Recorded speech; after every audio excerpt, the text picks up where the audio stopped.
Selamat berjumpa lagi dalam channel Inspirasi Sabda bagi keluarga Komisi Keluarga Keuskupan Agung Medan hari ini tanggal 18 November 2022. Inspirasi hari ini dari Injil Lukas bab 19 ayat 45 sampai 48.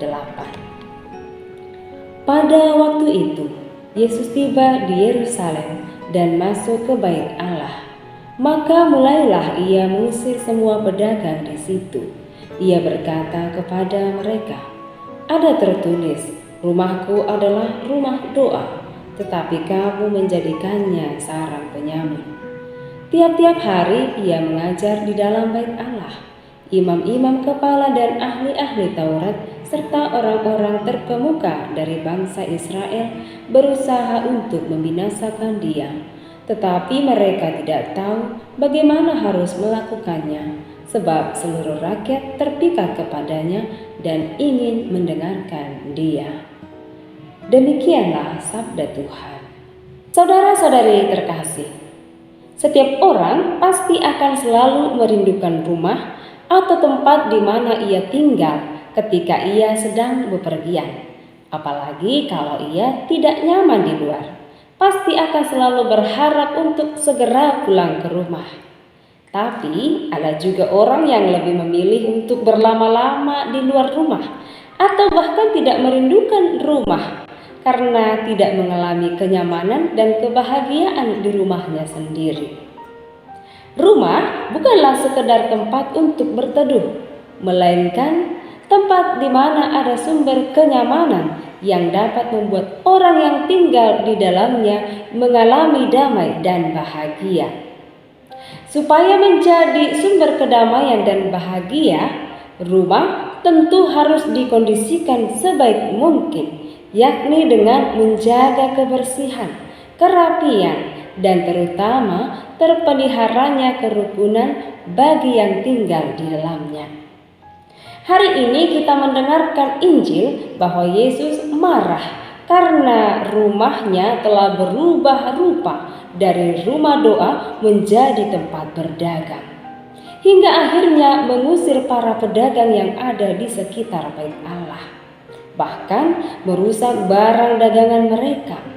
Yesus marah bukan karena orang itu bekerja sebagai pedagang. Berdagang itu tidaklah salah. Tetapi letak kesalahannya ialah bahwa banyak orang tidak lagi menyadari dan menghidupi apa sebetulnya fungsi dari Bait Allah itu.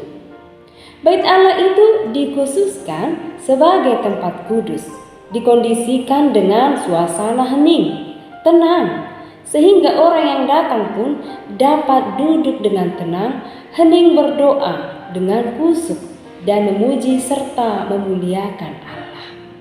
Namun karena disalahgunakan, akhirnya berubah menjadi tempat seperti pasar. Tidak lagi ada sumber ketenangan dan keheningan di sana. Karena hanya dalam suasana hening dan tenanglah kita bisa mengalami kedamaian dan bisa mengalami kehadiran Allah. Tidak dilarang orang untuk berdagang. Hanya yang mau dikatakan ialah berdaganglah pada tempat yang tepat. Kita semua pasti sudah pernah berbelanja ke pasar atau paling tidak melewati pasar. Kita tahu seperti apa kurang lebihnya situasi di pasar. Ada banyak kebisingan di sana. Beragam aroma, becek, kotor, dan lain sebagainya.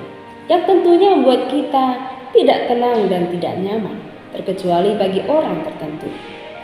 Saudara-saudari, dalam diri setiap manusia juga ada tempat Allah untuk berdiam dan bersemayam, yakni diri kita masing-masing.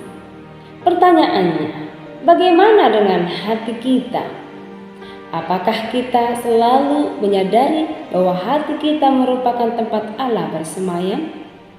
Jika kita berkata ya, apakah kita selalu menjaga hati kita dari hal yang dapat menodai kekudusan Bait Allah itu? Atau hati kita dipenuhi dengan kemarahan, kebencian, kedengkian, kebusukan, keserakahan, kemunafikan, kebebalan, dan sebagainya? Mari kita pelihara hati kita dengan cinta akan keheningan, riang gembira, kasih, sukacita, sabar, murah hati, dan kelemah lembutan. Dengan demikian, Allah pun akan senantiasa tinggal dan bersemayam dalam diri kita, yang akan memberi kita roh untuk selalu berbuat kasih kepada sesama, yang akan memberi kedamaian bagi diri kita sendiri, bagi sesama, terutama bagi keluarga kita masing-masing. Terima kasih, Tuhan memberkati.